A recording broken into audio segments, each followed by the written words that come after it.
Hi, I'm Georgie and today it's update time. About a week and a half ago I did an unboxing first impressions on my new MacBook Pro and I've been using it for a week and a half now. I just wanted to come back with an update to you guys on what I think about it. Is it good? Is it worth the money? So I've been taking this to work every day. I use it all day for my job, and the first thing is I love how compact and carryable it is. I take this to work in a backpack that's made for carrying laptops, like a camera bag with a laptop pouch in it. I love that it can just slot in there.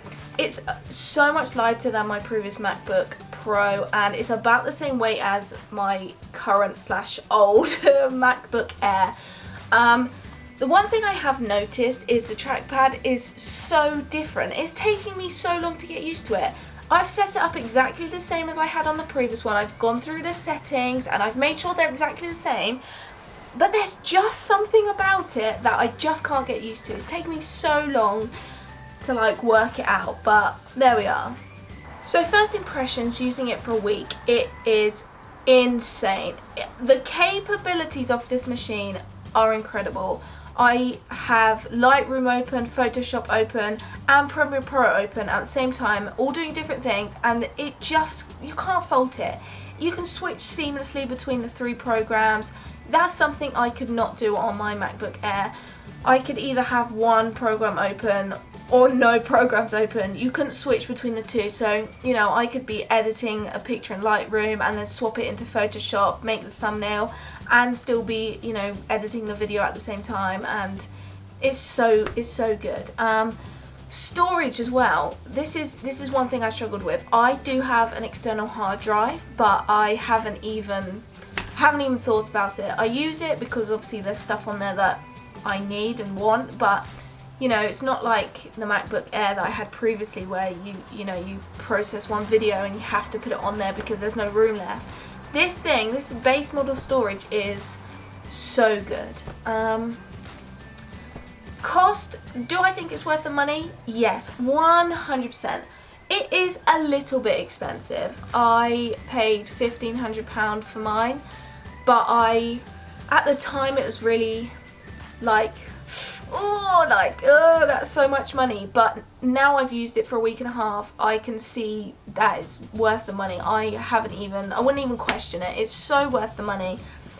The annoying thing is though, these are the only ports on it at all. They're two USB-C ports. That was a problem because I've got an SD card and an external hard drive that is USB, and my camera's USB. So the solution I had was to buy a really cool adapter that plugs into both these ports, and then you've got your SD card, USBs, all of that. So although it was annoying at first, as soon as I found a solution it was fine.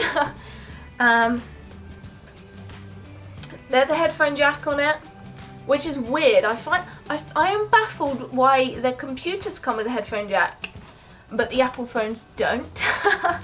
I haven't used it because I have wireless headphones, so haven't needed to use that, but I'm sure it works.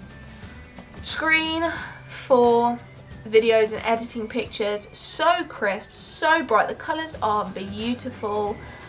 I'm trying to keep this really everybody friendly. I don't want to keep using tech jargon. I don't want to keep using jargon that you're not going to understand or care for, because I know I don't. I just want to hear it from the mouth of somebody who has used it. Colour, love the colour. It's a lovely colour. There's no light. This is just a mirror. The Apple logo is just a mirror. I don't mind. I didn't even notice, to be honest with you. It was only that my partner was like, "Huh, you don't have a light," and I was like, "Oh, guess I don't."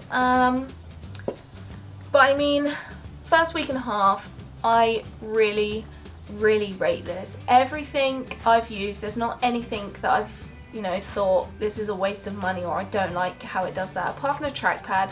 But it's not that I don't like it, it's just that I need to get used to it. The touch bar is so cool.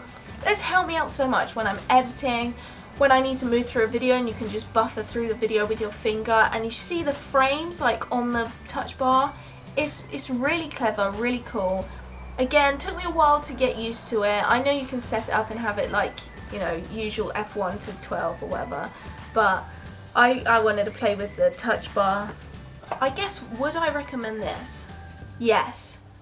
But it depends what for, because for me, although I edit a lot and I take a lot of photos, I'm not really editing to like a superior standard. It's just really basic editing. I think if you are doing it for your job full time and maybe you're editing really high quality production videos, then maybe you'd get the higher end one.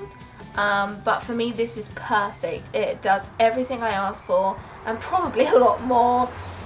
And I think that's probably about it. I see people do like first day, 1 week and a month update. I'm not sure if I'll do a month update because I use this every day, 10 hours a day, so I feel like there's not a lot I haven't explored yet. But we'll see how I go. In a month's time I might do an update, but if I don't, just know I'm having the best time. And I would definitely recommend you get one of these if you're thinking about upgrading. I'll put all the tech jargon in the description box below because I know a lot of people want to know the spec that I got, etc. I guess that's all for now. See you next time. Bye!